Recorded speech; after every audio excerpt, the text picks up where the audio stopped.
आज कांग्रेस कार्यालय में आयोजित संयुक्त प्रेस वार्ता में पूर्व मंत्री जयवर्धन सिंह ने स्वास्थ्य विभाग में 943 करोड़ रुपए के महाघोटाले का खुलासा किया। उन्होंने कहा कि 7 करोड़ आबादी पर 12.84 करोड़ फर्जी जांचें दिखाकर फर्जी बिल बनाए गए और सीबीआई की जांच की मांग की।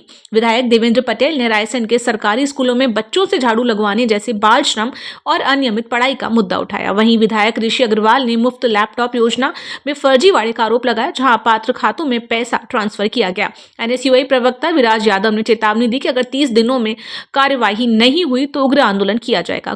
टेंडर कब खुला? सितंबर 2021 को।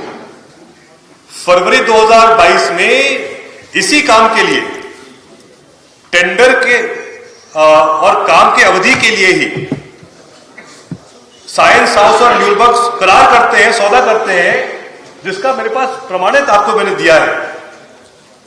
टेंडर आवंटन के 5 महीने बाद L1 इनपुट पार्टनर बन रहे। इससे बड़ा क्या हो सकता है अन्याय? मतलब ये सीधा कलूजन है। सीधा दो कंपनी जिनने टेंडर इस शर्त पर डाला कि दोनों के बीच में कोई संबंध नहीं है। टेंडर एक कंपनी को मिला, लेकिन जो टेंडर हारा उसको उसने पार्टनर बना दिया और पार्टनर बनने के बाद जो L2 था उसको मिल गया 51% शेयर। मतलब इससे बड़ा और हम आपको प्रमाण क्या दे सकते हैं घोटाले का? तो इसीलिए अभी तक क्या है कि अभी तक जो भी जांचें हुई हैं वो हुई है वित्तीय रूप से।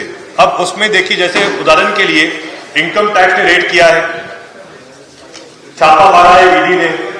तो अगर आप ये प्रश्न पूछें कि छापे क्यों लगे, ये छापे इसलिए लगे हैं क्योंकि आप 7 करोड़ की आबादी में 12 करोड़ ब्लड टेस्ट करा रहे हो, जबकि मेरा ये दावा है कि मुश्किल से 7 करोड़ की आबादी के 10% लोग कराते होंगे जांचें अपने प्राथमिक स्वास्थ्य केंद्र में। तो बंदी पड़े हैं सब जगह, उससे भी कम 20% साइंस हाउस के मालिक को। मेरे पास उसकी अब इसमें बहुत तो मिले हुए हैं। जैसा मैंने कहा, मैं उसमें मेरे पास जानकारी नहीं है, मेरे पास जानकारी कंपनी के बारे में। अब उस कंपनी में कौन कौन मोहरे हैं, कौन कौन पीछे, मैं जानता नहीं हूं। लेकिन ये बातें अब आगे सामने आने वाली है, क्योंकि हमने भी तय किया है कि इस मुद्दे को यहां नहीं छोड़ेंगे।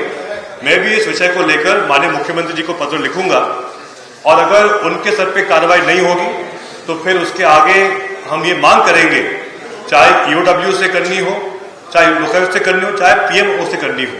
लेकिन क्योंकि मामला स्वास्थ्य विभाग का है, जिस प्रकार की दुखद घटनाएं मध्य प्रदेश में हुई हैं, चाहे मामला फर्जी दवाई का हो या मामला जो बिल्कुल बहुत ही निम्न स्तर की जो व्यवस्थाएं हैं, एमवाई अस्पताल सबसे बड़ा अस्पताल जो है सरकारी हमारे विभाग का, तो इसीलिए आज कहीं ना कहीं हम सबकी नैतिक जिम्मेदारी है कि अगर एक साल में 300 करोड़ से अधिक रुपए खर्च हो रहा है फेक पैथोलॉजी में, जिसके पास ना एनएबीएल एक्रेडिटेशन है, ना उसके पास यूएसएफएडी के स्तर की उसके पास इक्विपमेंट है, और जिसके ऊपर अनेकों रेड हो चुकी है। और रेड के साथ साथ जिसका टेंडर ही पूरा फर्जी था, जिसने L2 के साथ पार्टनरशिप करके पूरा काम लिया, और उसको भी लगातार सरकार 1 साल का और बढ़ावा दे रही है। तो ये बहुत बड़ा घोटाला है और एक ना एक दिन ये सब लोग जेल जाएंगे, ये मेरा दावा है।